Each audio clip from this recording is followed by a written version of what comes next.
주 없이 살 수 없네. 주님은 아신다. 내 영의 깊은 간구 마음의 소원을 주밖에 나의 마음을 네 알아주리요. 우리의 영의 깊은 간구와 소원이 오늘 확인되고 응답되는 명백한 주의 음성 들려지기를 사모합니다. 오늘 말씀의 제목은 연약함은 어떻게 극복될 수 있나. 조금 더 구체적으로 말하면 영적으로 참 피폐하고 어려워진 약자가 어떻게 하면 영적으로 큰 강자가 될 수가 있겠는가.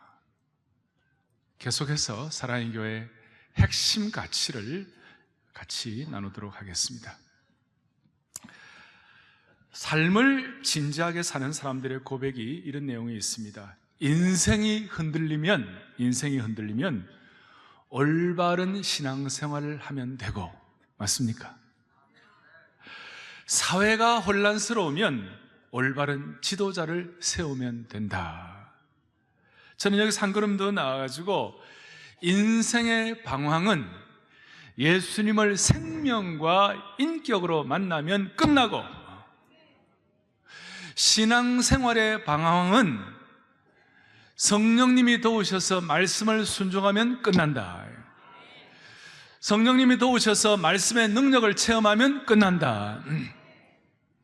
특히 지금 우리 교회 사역을 하면서 제 마음속에 간절히 기도하는 제목은 새롭게 펼쳐갈 새 시대를 위하여 새로운 세상을 열어갈 영적인 거룩한 능력이 우리에게 주어지게 하여 주시옵소서. 지금 우리 교회와 한국 사회는 새 차원으로 올라가야 합니다. 지난주에 말씀한 대로 마지막 임계점을 돌파해야 할 거룩한 충동을 성령의 능력으로 받아야만 할 것입니다. 아픔과 상처에 사로잡혀가지고 너무 미시적인 것에 마음이 쓰이다가 하나님의 큰 심정, 하나님의 고귀한 사명을 보지 못하는 그런 주관적인 우를 범하는 일이 우리에게 없기를 바라는 것입니다. 다시 정리하면 우리는 지금 신앙의 임계점을 돌파할 수 있는 거룩한 갈망과 충동을 성령의 도우심으로 해결할 수 있도록, 그래서 우리 온 교회가 새 차원으로 이동할 수 있는 전체를 바라보는 시각을 하나님이 허락해 주시기를 사모합니다. 그럼 현실은 어떻습니까? 일반적으로 현실은 오늘 로마서 8장 앞부의 7장 24절에 오라 나는 곤고한 사람이로다. 이 사망의 몸에서 누가 나를 건져내랴. 비탄 어린 탄식입니다. 그래서 오늘 첫 번째 생각할 것은 탄식하는 인생이에요. 탄식할 수밖에 없는 연약한 인생을 말씀하고 싶어요. 여러분, 오늘과 같이 주일날 성장을 하시고 단정한 모습으로 예배를 드리십니다. 하지만 우리 가운데는 지난 주간에 말로 다 할 수 없는 영적 전쟁과 삶의 현장에서 패배하여 마음의 깊은 상처를 갖고 오신 분도 있을지 모르겠어요. 비탄 어린 탄식을 할 만한 그런 상황을 경험하고 오신 분도 있을지 모르겠어요. 겉의 모습은 지금 멀쩡한데 실제의 삶은 너무나 힘들다는 이 간극이 있다는 것이에요. 얼마 전에 세계적인 명배우이며 코미디언이었던 로빈 윌리엄스가 63세로 자살을 했습니다. 이분은 남들을 웃기는 천부적인 재능이 있었습니다. 그분 보면 마음이 편안해질 정도로 아주 참 소박하지만 그러나 명배우였어요. 그런데요, 그의 화려한 웃음 뒤에는 자신의 속사람은 중독과 우울증으로 영혼이 녹아가는 비탄 어린 탄식을 하고 있었습니다. 결국 자신의 목숨을 자신 스스로 정리하는 그런 안타까운 상황이 된 것입니다. 겉으로는 웃고 유머도 하고 즐거운 것 같지만 오늘 우리 주위의 형제들과 가족들 가운데서 속으로는 감당할 수 없는 내상을 입고 현실의 벽에 짓눌려서 고통하고 신음하는 사람들이 적지 않다는 것입니다. 이사야가 고백한 것처럼 꺼져가는 심지, 흔들리는 갈대, 흔들리는 갈대가 무슨 일을 할 수가 있겠으며 꺼져가는 심지가 어떤 빛을 비출 수가 있겠습니까? 탄식하는 것입니다. 아픈 것입니다. 오늘 본문 22절에도 우리 모두가 다 읽었습니다만 22절에 피조물이 다 이제까지 함께 탄식한다. 23절에도 속으로 탄식한다. 이 탄식이라는 말은 헬라의 원뜻은 어떤 뜻인가 하면 장례식에서 울부짖는 아픔과 외침과 몸부림이 여기에 탄식이라는 말이에요. 너무 아파서 비탄어린 외침을 외칠 수밖에 없는 그런 상황이 된다는 것이에요. 어떤 탄식입니까? 22절에 인간 세계의 탄식입니다. 인간이 모두가 다 아담의 후손입니다. 부패한 아담의 본성을 갖고 있습니다. 탄식하는 것입니다. 하나님의 의를 따르고 싶은데도 따르지 못하는, 안 되는 줄 알면서 왜 그랬을까 작심삼일하면서 정말 탄식하는 것입니다. 좀 더 잘해보고 싶은데도 해결이 안 되는 것입니다. 피조물의 탄식이 있습니다. 오늘 22절에 피조물의 탄식, 이건 자연세계의 탄식입니다. 자연세계도 인간의 탐욕과 죄의 결과로 빚어진 자연 파괴 때문에 큰 탄식을 하고 있습니다.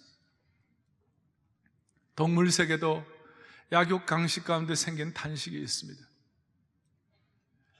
한 번씩 여러분 동물의 왕국이라는 그걸 보면요, 제가 거기에 참 탄식하고 싶은 내용이 나오는데 그 중에 하나가 뭐냐, 백수의 왕인 사자가 그렇게 위엄있게 그렇게 참 힘을 자랑하고 힘이 있는데요, 사자도 죽을 때는 힘이 없는 거예요. 사자가 죽을 때 어떻게 하냐, 누가 와서 사자를 뜯어먹나 보니까 하이에나, 여러분 하이에나 아십니까? 너무 안 생겼어요. 너무 모질고 너무 못되게 생겼어요. 그 못된 하이에나가 사자 마지막 죽을 때 공격해가지고 사자를 뜯어먹는 거예요. 제가 제 속으로 탄식을 하는 거예요. 약육강식에 그 늠름한 사자가 하이에나한테 뜯어먹히는 걸 보면서 이렇구나, 탄식이 있는 거예요.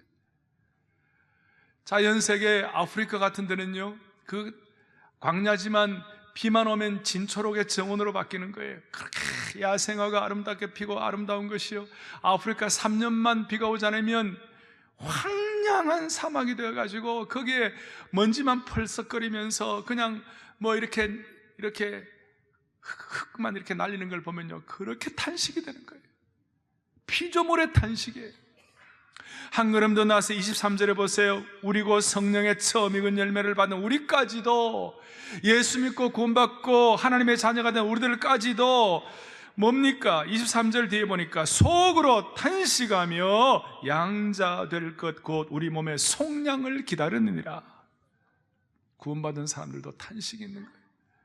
신앙생활 하다 보면 참 어려운 상황들 가운데서 탄식할 수밖에 없어. 그래서 우리가 마음속에 주님, 빨리 주님 만나기를 원합니다.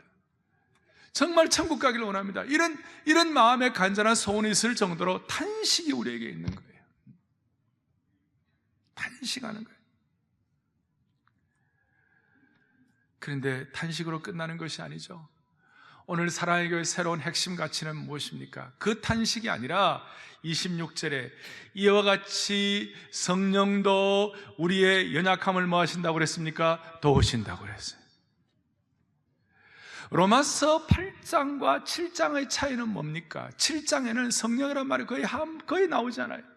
영이라는 말이 6절에 간단히 한번 나오긴 하지만 거의 안 나오고, 로마서 8장에는 오늘 이 본문 앞에까지만 해도 성령이라는 말이 19번이나 나오고요, 계속 뒷부분에는 성령이라는 말씀이 이렇게 막 도배질을 할 정도로 성령이라는 말씀이 나와요. 오라 나는 곤고한 사람이로다, 이 사망의 몸에서 누가 나를 건지랴 하는 탄식할 수밖에 없는 환경을 8장에서는 완전히 대반전을 하는 거예요. 로마서 8장, 로마서 전체는 1장부터 7장까지는 하나님의 의를 성령님을 통하여 받아들이고 하나님의 자녀가 되는 거예요. receive하고 받아들이는 거예요. 그리고 8장부터 12장까지는 하나님의 의를 받아들이는 사람들이 어떻게 살아가느냐, 삶이 나오는 거예요. 받아들인 사람이 사는 거예요. 그리고 13장부터 16장까지 여러분 잘 아시는 대로 하나님의 의를 받아들인 그 사람들이 그 받아들인 삶을 다른 사람들에게 나누는 거예요. 받고 살고 나누는 거예요. 받은 대로 살고 사는 대로 나누는데 이게 막상 쉽지가 않다는 거예요. 이게 어렵다는 거예요. 우리의 삶에 한계가 있다는 거예요. 마음은 온으로되 육신이 약하다는 겁니다. 작심삼일이 된다는 것입니다. 따라서 저와 여러분들에게는 꼭 도움이 필요해요. 우리가 갖고 있는 지식이나 능력이나 나름대로 오늘까지 살아온 것이 다 있습니다마는 사랑하는 형제 자매 여러분, 저와 여러분에게 사랑의 교회를 주님 앞에 서는 그날까지 핵심 가치로 섬겨야 할 것은 우리 나름대로 주신 은혜가 많고 나름대로 할 수 있는 능력도 있지만 이 시간 다시 한번 다짐할 것은 뭐냐면 우리는 자연세계, 인간세계, 구원받은 자라도 탄식할 수밖에 없는 이 상황 가운데서 우리에게는 반드시 도움이 필요하다. 어떤 도움이 필요하냐? 성령의 도우심이 필요하다. 연약한 자를 도우시는 성령의 도우심이 필요하다. 이것이 우리의 핵심 가치예요. 교회가 겉으로 부흥하고 대단한 것 같고 이런 건물을 짓고 하지만 이것은 아무것도 아니고 오늘 우리에게 주님 앞에 서는 그날까지 집중해서 생각할 것은 주여 우리는 연약하고 탄식할 존재이오니 성령님이 우리를 도와주십시오. 이것이 우리의 핵심 가치예요. 연약함을 도우시는 성령님. 저는 지금도 기억해요. 2년 전에 원단 금식 기도회를 저희들이 할 때에 저희 교회 포에버 어른들인 여러분들이 나오셔가지고 로마서 8장을 암송한 것을 저는 기억해요. 6년 전에 거의 3천여 명의 순장님들이 잠실체육관에서 30주년 기념 우리가 집회를 하고 예배를 드릴 때에 그때 나오셔서 북소리와 함께 양각 나팔을 울리면서 그 나팔 소리와 함께 로마서 8장을 우렁차게 암송할 때 그때의 감동을 잊을 수가 없어요. 저희 교회의 핵심 가치는 제자훈련을 마치고 사역훈련을 하면서 6주일 동안 로마서 8장을 6주일 동안 정죄는 끝났다부터 시작해서 아무도 끊을 수 없는 관계까지 집중해서 성령의 도우심을 사모하고 간구하는 거예요. 우리 교회 사역 주님 앞에 서는 그날까지 다시 한번 우리는 성령님의 도우심을 받을 수 있는 교회, 성령님의 도우심을 받을 수 있는 교회 평신도 지도자들, 이 예배에 참여한 모든 성도들 되기를 간절히 소망합니다. 중요한 것은 우리는 성령의 도우심을 받아서 이 탄식을 극복해야 한다는 것입니다. 자, 오늘 보십시오. 26절 다시 한번 보시겠습니다. 이와 같이 성령님도 우리의 연약함을 도우신다 그랬어요. 연약함을 갑자기 무슨 우리를 초월적인 강자로 만드신다든지 아니면 스피리추얼 자이언트를 만드신다든지 아니면 대단한 천사로 만드신다든지 그렇게 하지 않으시고 우리의 연약함을 그대로 두시고 그 연약함 가운데서 우리를 두시지만 우리를 연약함 가운데서 도와주신다는 거예요. 갑자기 우리가 슈퍼맨이 되는 것이 아니에요. 연약하지만 성령이 도우신다는 거예요. 우리가 얼마나 연약한 존재입니까? 우리는 5분 뒤를 알 수 없는 존재예요. 우리가 5분 뒤를 알 수 있다면 우리 가운데 교통사고 나는 사람 아무도 없을 것이고 5분 뒤에 일을 알 수 있다면 우리가 사고 날 사람이 없을 거예요. 우리가 얼마나 연약한 존재예요. 우리는 감기 하나 들어도 우리 힘으로 해결할 수 없는 약한 존재예요. 감기 들고 바이러스 들면 우리 힘으로 해결할 수 없어요. 요즘 슈퍼바이러스 에볼라를 어떻게 해결하지 못해서 온 세계가 전전긍긍하고 있어요. 우리는 약한 존재예요. 신앙이 있어도 우리가 약할 때가 많아요. C.S. 루이스라는 기독교 변증가이자 최고의 지성인이자 그야말로 그 세계가 낳은 지성인이지만 그 지성 가운데서도 참 회의하다가 예수 그리스도를 생애 구세주와 주님으로 제대로 영접하고 내가 믿는 기독교라든지 이런 귀한 책들을 써가지고 세계의 수많은 사람들을 주님 앞으로 인도한 그런 놀라운 변증가 C.S. 루이스 아닙니까? 그가 좀 늦은 나이에 결혼을 했어요. 조이라는 아내를 만나 결혼을 했는데 참 결혼 생활을 서로 사랑하면서 아름답게 가꾸고 가고 있었는데 아내가 암이 들었어요. 암 들고 투병하고 고통하고 힘들다가 주님이 부르셨어요. 그 과정에 C.S. 루이스가 너무 괴로워가지고 책을 썼어요. 헤아려 본 슬픔이라는 책을 썼어요. 그 책에서 그는 신앙적으로 크게 괴로워하고 있었어요. 그 가운데 그는 너무나 마음이 안타깝고 화가 나가지고 성난 목소리로 하나님께 고함 지르고 회의하고 발버둥 치는 내용이 나타나 있어요. 복음주의 대표 신학자 중에 하나인 알리스터 맥그라스가 그 책에 대해서 C.S. 루이스는 이 책에서 신앙의 위태로움을 보여주고 있다고 말할 정도로 그는 아내의 죽음을 앞에 놓고 신앙적인 연약함을 드러내고 있어요. 그는 신앙의 위대한 통찰을 보여주었던 사람이었어요. 그렇지만 아내의 고통을 보면서 일시적으로나마 큰 연약함과 신앙의 상실을 보이는 듯한 모습을 나타냈어요. 대단한 기독교 변증가였지만 연약한 모습이 있었어요. 나중에 물론 C.S. 루이스는 아내의 죽음 이후에 신앙을 회복했고 이성적으로만 접근했던 신앙에서 전심으로 하나님을 이해하는 자신의 신앙을 재발견했어요. 뭘 말합니까? 참으로 세상적으로 대단하다 할지라도 막상 어려운 고통이 산처럼 앞에 나타나면 인간이 연약한 존재가 될 수밖에 없는 거예요. 그런 상황에서 C.S. 루이스 같은 경우는 지성으로 이성으로 머리로 믿었던 신앙을 오늘도 기도하셨습니다만 가슴에까지 내려와가지고 머리로 믿었던 신앙을 전심으로 하나님께 의탁할 수 있도록 그런 존재가 되게 한 것이 뭐냐? 오늘 로마서 8장 1절 2절에 이제 예수님 안에는 정죄함이 없는, 특별히 그 이유는 2절에 이는 그리스도 예수 안에 있는 생명의 성령의 법이 죄와 사망의 법으로부터 너희를 해방하였습니다. C.S. 루이스 같은 대단한 사람도 시험 들 수 있고 연약할 수 있지만 나중에 그가 어려워지고 난 다음에 하나님을 전적으로 의탁함으로 특별히 성령님이 그의 연약함을 도우셔가지고 생명의 성령의 법이 죄와 사망의 법으로부터 우리를 해방시켜 주시는 거예요. 그 법이란 말은 능력이라고 말씀드렸어요. 생명의 성령의 능력이 연약한 우리의 삶에 죄와 사망의 능력으로부터 우리를 해방시켜 주시는 거예요. 따라서 우리 모두는 오늘 이 시간 귀하게 생각할 것은 뭐냐? 우리는 우리의 연약함을 성령의 도우심으로 우리는 돌파해야 한다. 단순한 것 같지만 여러분 마음속에 그래야 우리 삶 속에 대반전이 일어나기 시작하는 거예요. 그러면 구체적으로 어떻게 성령은 우리를 도와주십니까? 어떻게 도와주십니까?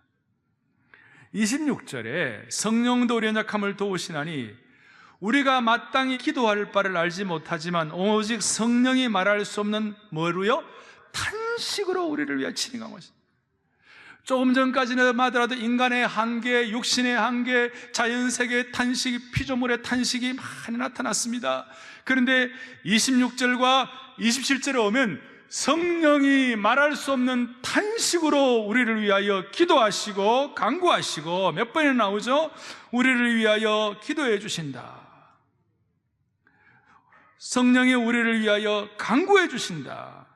또 27절에 보니까 마음을 살피신다. 27절 뒤에도 성도를 위하여 간구해 주신다. 몇 번이나 계속 현재형으로 계속해서 우리를 위하여 성령께서 탄식하시고 기도하신다는 거예요. 구체적으로 우리를 위하여 탄식하며 기도해 주신다는 사실을 믿으십시다. 이것은 성령님이 단순히 탄식하시고 기도하시는 정도가 아니고 뭐와 연결되어 있냐면 34절을 보겠어요. 34절을 좀 집중해서 우리 크게 합독하십시다. 같이 34절을 보겠습니다. 누가 정죄하리요? 죽으실 뿐 아니라 다시 살아나신 이는 그리스도 예수시니 그는 하나님의 우편에 계신 자요 우리를 위하여 아멘 우리를 위하여 간구하시는 자시니라. 성령이 우리를 위하여 탄식하시는 거예요. 이것은 우리를 위하여 간구하시고 기도하시고 살피시는 거예요. 그런데 이것이 뭐와 연결되어 있는가? 34절에 하나님 우편에 앉아 계시는 우리 주님 예수 그리스도께서 오늘도 우리를 위하여 중보기도 하시는 것과 연결되어 있다는 것입니다. 이렇게 말할 수 있습니다. 예수님은 우리를 위하여 오리지널 중보자가 되어주시고, 성령님은 우리를 위하여 탄식하시며 기도해 주시는 또 다른 보혜사가 되어주시는 것입니다. 이런 내용들을 가지고 종합해 볼 때에 성령께서는 24시간 쉬지 않고 우리를 위하여 탄식하시는 것입니다. 예수 그리스도께서 우리를 위하여 24시간 중보기도 하고 계시는 것입니다. 그 결과 어떤 일이 벌어지는가? 살맛도 안 나고 마음이 너무 낙심되고 극심한 고통 가운데서 이제는 죽어버려야지, 내가 무슨 이유로 더 살아야 되나, 그렇게 완전히 엎어져 있던 사람이 여러분 희한하게도 성령님에 대해서 민감해지고 성령님을 사모하고 성령님의 지배를 받기를 원하고 성령님에게 압도하는 삶이 되기를 소망하는 그 순간 희한하게도 회복이 되는 것이에요. 희한하게도 다시 반전의 역사가 일어나는 것이에요. 연약한 자가 다시 살아나는 것이에요. 오늘 꼭 우리의 마음속에 다짐하고 나가셔야 될 거 있어요. 피조물의 탄식과 인간 세계의 연약함이 가진 비탄어린 탄식이 있지만 동일하게 24시간 성령 하나님께서 우리를 위하여 친히 탄식하시는 것을 믿습니다. 중보자 되시는 예수 그리스도께서 하나님 우편에서 친히 중보게 되어 주시는 것을 믿습니다. 여기에 대해서 여러분들 민감해지셔야만 되는 겁니다. 오늘 정말 우리의 마음속에 성령님의 연약함을 도우시는 것에 대해서 민감해지길 바랍니다. 사랑의 교회가, 우리 모든 평신도 지도자들이, 온 공동체가 이제 성령님께 더욱 민감하십시다. 24시간 쉬지 않고 끊임없이 기도하시는 그 성령님에 대해서 민감하십시다. 그럴 때 주님의 대반전의 역사를 일으켜 주실 것입니다. 세상살이에도 인간사에도 어떨 때는 깜짝 놀랄 정도로 반전의 역사가 일어나는데, 하나님 나라에는 오늘 이 위대한 비밀이 숨어 있기 때문에 언제든지 주님께서 허락하시면 대반전의 역사가 일어나는 것입니다. 우리가 그것을 믿기 때문에 낙심한 자리에서도 벌떡벌떡 일어날 수가 있습니다. 할렐루야. 그런데 성령께서 어떻게 구체적으로 우리의 약함을 위하여 탄식하시고 기도하시고 도와주시는가? 오늘 26절에 보니까 우리가 마땅히 기도할 바를 알지 못하나 우리를 위하여 친히 간구하신다 그랬어요. 무슨 말이냐? 우리는 약한 존재인데 어떨 때는 어느 정도 약한가? 어떻게 기도할지를 모르는 거예요. 여러분 너무 힘들면 기도가 안 나오죠. 또 어떨 때는 무엇이 가장 좋은 기도인지도 잘 몰라요. 어떨 때는 내 기도의 최우선 순위가 뭘 해야 할지 그것도 잘 몰라요. 기도할 힘이 없어서 낙심하고 쓰러져 있는 분에게, 기도의 제목이 무엇이 최우선 순위가 되어야 할지를 모르는 사람에게, 어떻게 하면 가장 귀한 기도를 해야 할지도 모르는 사람에게 성령께서는 이것이 최우선 순위의 기도의 제목이다, 이것을 꼭 기도해라, 그리고 낙심한 자를 벌떡 일으켜 세워주는 그런 기도를 하게 하심으로 말미암아 어떻게 하든지 하나님이 원하시는 기도를 하게 하심으로 기도 응답을 허락해 주신다는 것입니다.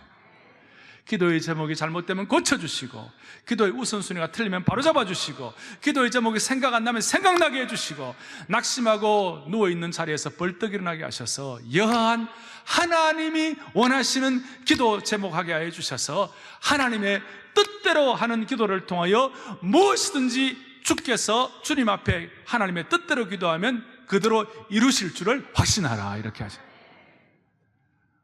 사랑의 교회가 존속하는 한 오늘 이 핵심 가치의 자세에서 조금도 벗어남이 없도록 불쌍히 여겨 주시기를 바랍니다. 우리는 가끔 가다가 영적으로 잘 나갈 때 우리 나름대로 생각과 판단의 능력이 있습니다. 그렇지만 그것이 어떨 때는 하나님의 뜻이 아닐 때가 있어요. 영적으로 잘 나갈 때 나름대로 영적으로 성숙했다는 분들의 판단 가운데서도 맞지 않을 때가 있어요. 사도행전 9장에 보면 베드로가 얼마나 놀라운 일을 하는지, 중풍병자를 낫게 하고 베드로의 말씀 앞에 사람들이 깨어지기 시작하고 심지어 도르가라는 죽은 사람을 살리는 거예요. 여러분, 죽은 사람도 살리는 베드로예요. 얼마나 대단합니까? 바로 이어서 사도행전 10장에 하나님께서 베드로에게 환상을 보여주셔가지고 백부장 고넬료, 이방 사람 로마의 백부장 고넬료가 주님 앞에 돌아올 수 있도록 베드로에게 복음 전파할 기회를 주시는데, 베드로처럼 성숙하고 성령 충만한 사람도 판단이 올바르지 못했어요. 아니, 구원은 유대인들만 받는 거지 유대인들 말고 이방 사람들이 어떻게 구원을 받을 수가 있나, 이런 생각, 이런 전통적인 의식에 꽉 사로잡혀 있었어요. 그럴 때에 하나님께서 베드로를 어떻게 하시는가? 아니, 자기는 그런 부정한 음식은 못 먹고 이방 사람들에게 선교하는 것이 자기는 쉽지 않다, 이런 식의 표현을 하니까 사도행전 10장 19절 20절 이런 내용이 나와 있어요. 읽어보겠습니다. 같이 우리 크게 합독하죠.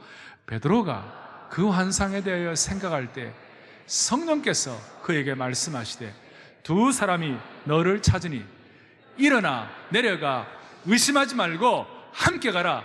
내가 그들을 보내었느니라 하시니. 아멘. 뭐라고 되어 있습니까? 일어나 내려가 의심하지 말고 함께 가라 그랬어요. 누가 말씀하시는 거예요? 19절 뒤에 중간에 생략하면 성령께서 베드로에게 말씀하시되 일어나 내려가 의심하지 말고 함께 가라, 그렇게 하는 거예요.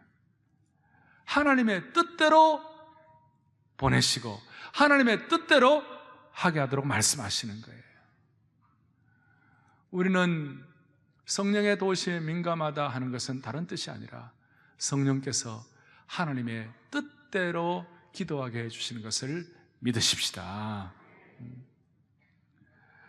성령께서 우리를 하나님의 뜻대로 기도하게 하는 자로 도우실 때, 다시 얘기합니다, 연약한 상태로 그대로 두세요. 연약한 상태로 그대로 두시면서 우리의 기도의 제목을 교정하시고 하나님의 뜻대로 기도하게 하시도록 민감하게 만드셔서 하나님의 일을 이루시는 겁니다. 다윗이 골리앗을 무찌를 때에 우선 다윗이 갑자기 2m로 커지고 골리앗과 맞상대가 될 정도로 힘을 소유하고 능력을 가지고 그렇게 나아간 것이 아니에요. 연약한 채로 그대로 그냥 갑옷도 없이 그냥 목동의 옷을 입고 막대기 하나 들고 물맷돌 5개 들고 그냥 그거 갖고 나간 거예요. 연약한 모습이에요. 하지만 연약한 다윗을 주의 영이 임하여 도우실 때 그가 강력한 하나님의 도구가 될 수가 있었던 거예요. 옛날 지혜로운 우리 신앙세계 옛날 신앙의 선배들 어른들이 자주 하는 말씀이 있어요. 우리 모두는 다 연약한 자다. 마치 종이 조각과 같이 이렇게 약해서 이 종이에 이런 인생의 창이와 찌르면 뚫릴 수밖에 없는 이런 연약한 존재이다. 하지만 이 종이같이 연약한 인생이라도 이런 큰 쇠붙이, 강철판 같은 큰 쇠붙이에다가 이 종이가 탁 붙어 있으면 창들이 날라와 찌른다 할지라도 이 창의 날이 무뎌질 뿐이다. 할렐루야. 우리 잘 아는 내용들이지만 다시 한번 반복하고 마음속에 확증을 해요. 우리는 마치 나무 토막과 같이 인생의 바다에서 둥둥 떠다니면서 이리 표류하고 저리 표류하고 부평처처럼 휘두를 수밖에 없는 인생이다. 그렇지만 강력한 쇠붙이와 같은 인생의 중심을, 무게 중심을 잡아주는 이런 큰 쇠덩이가 있으면 거기에다가 나무를 탁 붙이게 되면 더 이상 떠다니지 않고 무게 중심을 잡고 착 가라앉을 수가 있다. 나무 토막의 재료나 나무 토막의 성격이나 나무 토막의 어떤 능력이 바뀐 것이 아니다. 단지 쇠붙이에 붙어 있을 뿐이다. 그러나 그것이 중심을 잡아주는 것이다. 오늘 우리는 부평초 같은 인생, 연약한 인생이고, 그렇지만 하나님께서 우리를 성령의 강력한 철판 앞에 붙여주실 때 공격도 막을 수가 있는 것이요, 무게중심도 잡을 수가 있다는 것입니다. 이런 압도하는 성령의 능력에 우리가 연약한 자를 도우시는 능력에 의존할 수 있는 축복을 주시기를 원합니다. 제가 지금 우리의 연약함을 말씀을 드렸고, 두 번째로는 연약한 존재이지만 성령께서 기도의 생활을 구체적으로 도우셔서 연약함을 극복할 수 있도록 만들어주시는 것을 말씀을 드렸습니다. 그렇다면 세 번째로 그 결과가 무엇입니까? 28절입니다. 28절에 뭐라고 나와 있습니까? 이와 같이 나와 있습니다. 우리가 알거니와 하나님을 사랑하는 자 곧 그 뜻대로 부르심을 입은 자들에게는 모든 것이 합력하여 뭘 이룬다고요? 선을 이룬다. 결과가 합력하여 선을 이룬다는 것입니다. 그냥 선이 아니라 합력하여 선을 이루는 거예요. 이 선이 뭘까요? 바울은 이 선은 우리가 소망하는 최종적인 구원의 단계 성화를 말하고 있음이 분명합니다. 최종적으로 우리의 영광의 몸을 입고 성화되는 성화되는 입장을 말씀하고 있지만, 하지만 우리가 이 선을 꼭 최종적인 영광, 최종적인 성화만으로 국한시킬 필요는 없다고 봅니다. 그것은 선을 이룬다고 할 때 이 땅에 우리가 살아가면서 성령님을 통하여 받을 수 있는 도움과 축복, 모든 것을 포함해도 무리한 해석은 아니라고 생각합니다. 합력하여 선을 이룬다. 성령께서 우리의 연약함을 도우실 때에 합력하여 선을 이룬다는 뜻은 어떤 뜻인가? 최종적인 영광과 성화도 중요하지만 오늘 지금 이 순간 이 시대를 살아가는 우리들에게는 최종적인 선을 이룬다는 것은 우리의 탄식과 연약함이 극복된다, 그 말이에요. 우리 모두는 인생으로 태어난 이상 모두가 다 약점과 연약함이 있는 거예요. 그 연약함과 약점이 성령님의 도우심을 통하여 극복될 수 있다는 사실을 믿으십시오. 따라서 저는 신앙세계의 전 생애를, 신앙세계의 역사를 전체적인 도표로 그려본다면 예수 믿는 사람의 역사는 다른 것이 아니라 그의 인생이 부족하지만 성령님의 도우심을 받아 그의 연약함이 점점 극복되어가는 과정인 것이에요. 사랑하는 여러분, 우리 공동체도 우리의 삶도 모두가 다 마음에 다시 말 것은 성령님을 통하여 우리의 인생의 여정이 점점 극복되게 하여 주십시오. 할렐루야. 이것은 제가 자주 강조하는 대로 자기의 연약함이 성령님을 통해 극복될 때마다 이미 결정된 것 가지고 인생을 더 이상 낭비하지 아니하고 내가 더 잘 할 수 있는 것에 목숨을 거는 열심과 집중력으로 승화된다는 사실을 믿으셔야 합니다. 이미 결정된 것이 무엇이에요? 내가 어디서 태어났다, 내가 어떤 부모를 만났다, 내가 어디서 뭘 했다, 내가 과거 이력이 어떻다, 내가 얼굴이 어떻게 생겼다, 내 모습이 어떻다, 이미 결정된 거예요. 거기에다가 뭐 사람이니까 다 완벽하지는 못하죠. 부족함이 있을 수 있죠. 거기에다 인생 낭비하지 아니하고 내가 더 잘할 수 있는 건 뭐예요? 내 연약함을 도우시는 성령께 나를 더 의존할 수가 있는 것이에요. 내 연약함을 도우시는 성령님의 도우심에 더 민감할 수가 있는 거예요. 그런데 너무나 수많은 사람들이, 자매들 같은 경우도 이미 생긴 모습대로 살고 계시면 좋은데 이미 결정된 것 가지고 고민하지 말고 내 연약함을 도와서 성령께 의존하면 얼굴이 바뀌기 시작하는 거예요. 얼굴이 상처받은 마음의 아픈 얼굴에서 성령님의 도우심을 통하여 성령님의 도우심의 얼굴이 되는 거예요. 온 해를 받은 사람이 은혜상으로 바뀌는 거예요. 알 사람만 알도다. 알 사람만 알도다. 자신의 약점대로 살지 아니하고 성령님의 도우심을 통해 연약함이 극복됨으로 말미암아 은사와 강점으로 사는 것이에요. 이럴 때 우리는 패배주의를 극복할 수가 있습니다. 해도 안 된다는 차원에서 돌파될 수가 있는 것입니다. 데이비드 웰스라는 미국의 골든 코넬 신학교의 교수가 있습니다.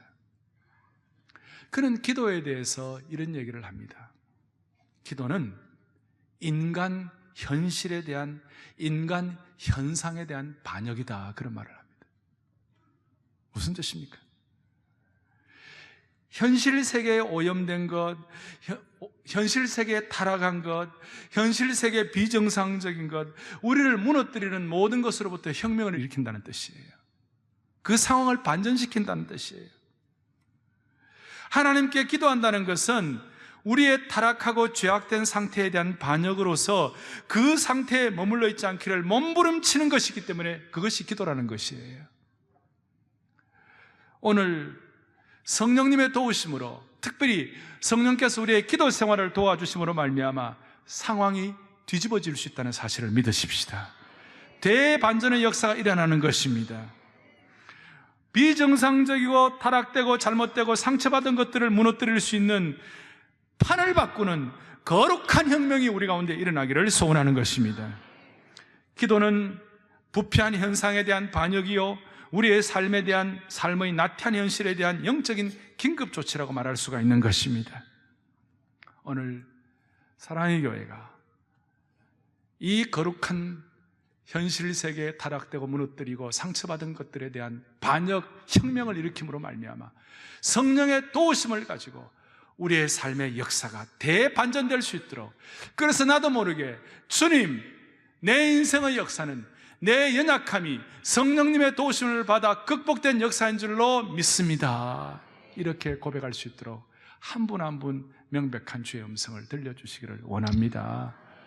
이럴 때 우리는 갈대와 같이 흔들리는 인생이, 꺼져가는 등불 같은 인생이 다시 한번 대반전을 기록할 것입니다. 사사기 6장에 보면 기드온이 나옵니다. 사사기가 얼마 안 되잖아요. 그런데 6장, 7장, 8장, 석장, 무려 석장을 기드온에 대해서 할애를 했습니다. 기드온이 얼마나